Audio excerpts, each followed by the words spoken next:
Hey, Dreamace here. Welcome to the channel where I play through Xbox Game Pass games and give a final review when it's all said and done. Today is actually a review episode. The review episode being on Gorogoa.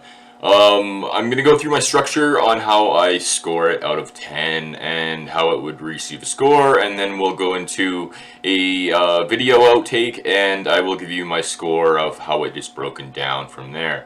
So I have 5 categories, each worth 2 points.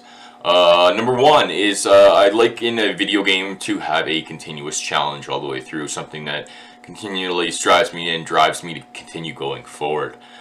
So that is worth 2 points. There's lots of different parts to that category, but that's just the general overview of it. Number 2, interesting story and a good end. To be engaging and want you to stick around, you need to have an interesting story, a good ending. If you have a bad story and a bad ending, it's not going to be good. So this again is worth 2 points, full 2 points for that category. Flexibility and useful rewards would be my third one. I like the ability to make choices and have those same choices impact me positively or negatively through my gameplay. Useful rewards is also another part of that category. I like things that are useful to me that make me feel like I'm getting stronger and better and, able to get through the game a little bit more or get past that hard challenge that just whooped my butt earlier. So I like useful rewards.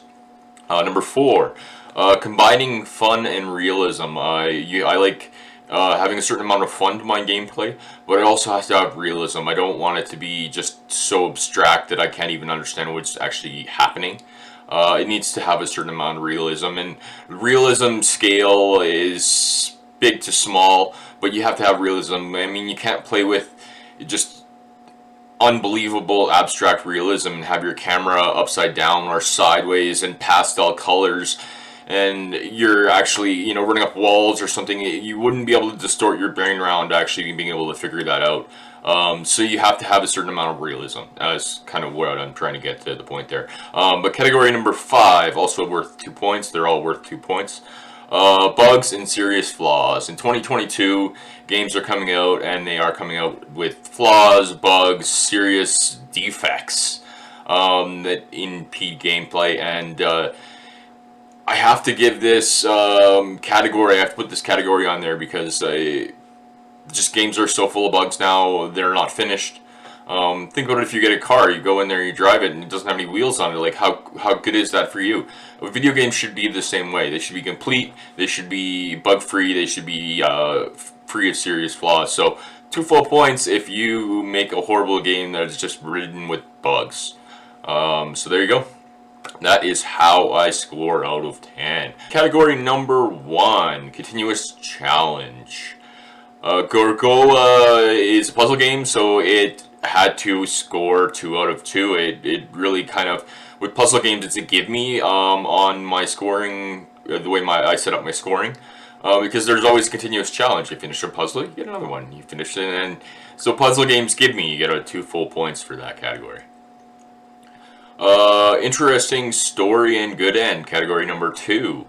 It had a interesting story and a moderate ending. I would have liked dialogue. I would have liked maybe a little bit more music. So I'm actually just giving it 1.5 out of 10. It was a little dry in the fact that there was no dialogue. I was thinking about that, and the more I thought about it, the more I missed dialogue. I didn't think that would be something that I would say, but I missed dialogue. So 1.5 for this category. Number 3, flexibility and useful rewards. There was flexibility. There was quite a bit of flexibility. You can slide the tiles around and pull the perspective off of different tiles and move it around. But useful rewards, there wasn't, with puzzle games, useful reward is getting another puzzle. So again, like puzzle games, you kind of have to give it to them. So they got 2 full points in this category for me. Combining fun and realism.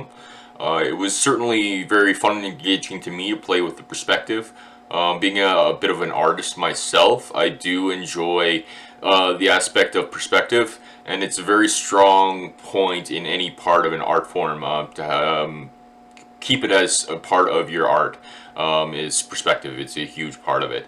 So that was it was very well done. There was a certain amount of realism with the kid, and the fact that he has mortality and stuff like that. So there was a lot of realism in the game, even though it was a drawn cartoon. So 2 out of 2 for this category.